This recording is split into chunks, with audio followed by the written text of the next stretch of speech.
Привет! Это «Путешествие киномана». Выпуск номер 10. Мультфильм «Тайна третьей планеты», 1981 год. Подкаст-версия. Год выпуска 1981.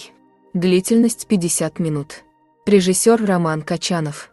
Сценарий Кир Булычев. Студия «Союзмультфильм». Кинопоиск 8,1. 1981 в истории. Tangerine Dream выпускают альбом «Exit». 1 августа начал вещание музыкальный канал MTV. 5 июня в Лос-Анджелесе зарегистрированы первые 5 случаев СПИДа. Создана рок-группа «Кино». Стадия 1. Обыденный мир. Пролет корабля с Алисой и ее отцом над городом к космодрому. Погрузка припасов на корабль роботами. Зеленый. Капитан Зеленый. Заявляется жестким меланхоликом. Обращаю внимание, что на Земле летательным аппаратом управляет ребенок. Алисе на тот момент около 9 лет. Насколько же в 22 веке безопасно? Земля является материнской планетой для наших героев. Отсюда начнется квест для всей честной компании. Стадия 2. Зов к странствиям. Бабуля просит отвезти тортик внуку на Альдебаран. Стадия коротыш. Классно, что некоторые стадии можно определять буквально одним предложением. Стадия 3. Отвержение зова. Капитан Зеленый, в свойственной ему манере, говорит, что ничего у них не получится. Бабуля настаивает на своем. Бабуля – это вестник приключений. Стадия 4. Встреча с наставником. Встреча с громозекой на Луне. От него профессор Селезнев получает информацию о музее на планете капитанов.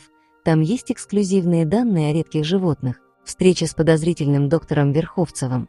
Получается, что здесь громозека – это наставник, Верховцев – тень, первое знакомство с ним, Луна – спутник-указатель. Стадия 5. Преодоление первого порога. Полет на планету капитанов. Официальное знакомство с доктором Верховцевым. Странное поведение доктора. Интригует. Что прошептал на ухо капитану Зеленому профессор Селезнев? Планета капитанов, планета интрига. Стадия 6. Испытания, союзники, враги. Посещение героями ряда планет, где они подвергаются испытаниям, находят союзников, друзей и получают дары. Планета Блук, планета-даритель. В этой локации герои получают дары: шапку-невидимку, животное-индикатор, летающего быка, птицу-говорун, алмазную черепашку-шпиона, дружбу и помощь штурмана Басова, засаду роботов, планета-шелезяка. Дополнительный, но побочный квест мало влияет на сюжет, добавляет данных про говоруна, про главных героев, про их отзывчивость и смекалку. Зеленого приглашают остаться на планете главным инженером. Заявка на спин-офф.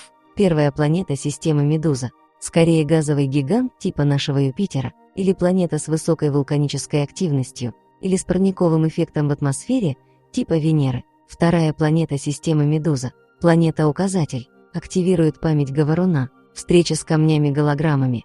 Для меня эта планета добавлена для увеличения количества попыток поиска. В целом это хорошо, так как это глубже вовлекает в сопереживание героям. Третья планета системы Медуза. Похищение Алисы птицами Крок. Нахождение в гнезде птицы Крок таблички с названием корабля, подтверждающей присутствие синей птицы на этой планете. Нахождение цветов зеркал. Запись зеркал показывает нам присутствие на планете Глота и Весельчака У. Алмазная черепашка делает свое шпионское злодейство. Стадия 7. Приближение к сокрытой пещере. Попытка перелететь на корабле в более безопасное место.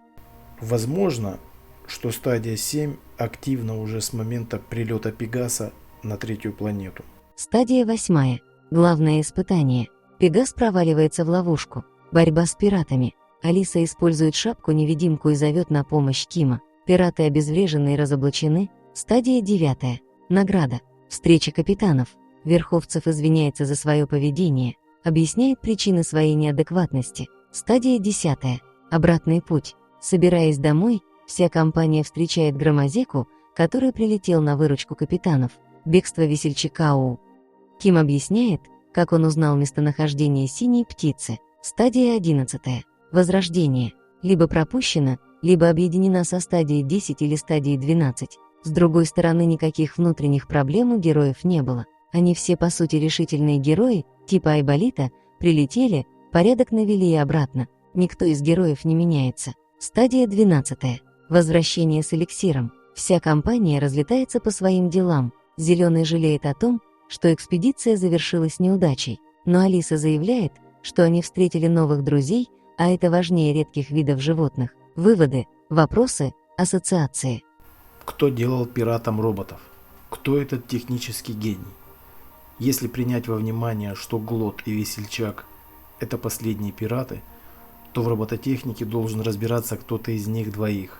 Даже Зеленый, рассматривая роботов, удивлялся их конструкции. Может, все-таки есть третий пират-технарь, отвечающий за гаджеты? Отличный саундтрек. В оригинале партия ударных звучит как-то слишком гулко, но в перезаписанной в 22 году версии альбома этот недочет был исправлен.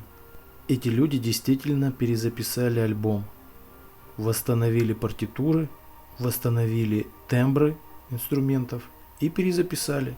Расслышал шикарный звук клавесина на треке «Межпланетный рынок животных».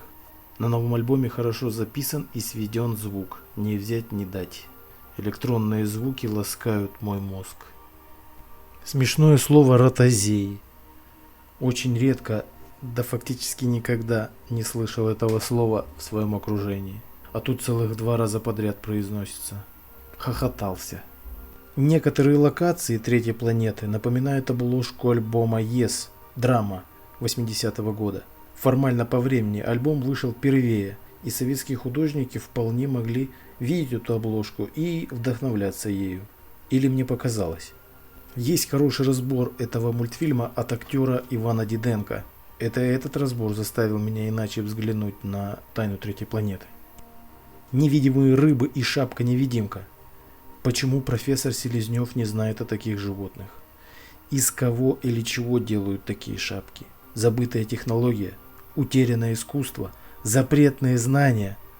Но почему у них нет реакции? У них это у профессора или у Алисы? Ни страха, ни удивления, полное равнодушие. Почему Зеленый и Громозека стреляют по птицам крок, когда те в своих лапах несут живых людей? Ковбойский рефлекс? Но Зеленый и Громозека – это же положительные персонажи. Пересмотрите мультик или посмотрите на скриншоты, которые я сделал. Зеленый же фактически попадает в Алису из бластера.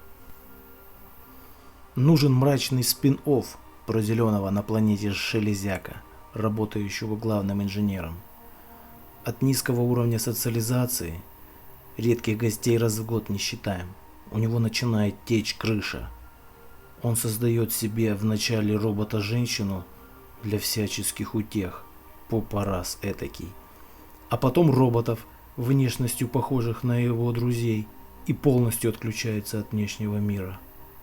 Либо голливудский вариант. В помутненном сознании строит армию роботов для порабощения галактики.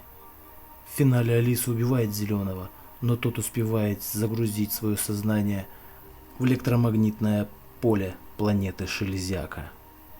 Как Зеленый может говорить про 20 век спокойный? 2 мировые войны – это спокойный? Или 21 век в их вселенной выдался еще более бурным? Авторы что-то не договаривают. Кир Булычев – тот еще мутный тип. Что за патронтаж вытаскивает Зеленый из роботов? Из роботов на планете Шелезяка и из алмазной черепашки. Что это, перфолента? Но это явно что-то олдскульное. Я не знаю ничего про это. Алиса показана не совсем положительной героиней. Шапку-невидимку хочет использовать как чит в школе. Повсюду сует свой любопытный нос. Перебивает старших своими вопросами. Совершенно нет чувства опасности. Но при этом странно, что она предупреждает своего батю про потенциальную опасность тигра-крыса. Плюс сама управляет летающим кораблем. Возможно, Алиса – это собирательный образ ребенка как такового. Отсылка к Футураме в будущее. Привет, Ромка. Фрай долетает до Луны за несколько секунд. И там тоже развлекательный центр. Большое спасибо человеку, который заставил нейросеть улучшить изображение. Евгений Жилин, наверное. Большое тебе спасибо, мэн. Что если технарем у пиратов был Зеленый? Он как владыка ситхов затаился и тайно помогал пиратам с техникой. Ведь никто из героев мультика не дружит с техникой на таком уровне, как Зеленый. Ну а цель, как обычно, узурпация власти в галактике. Плюс формула бесконечной энергии. Зеленый не так прост. На этом все. Пишите письма мелким почерком. Пока.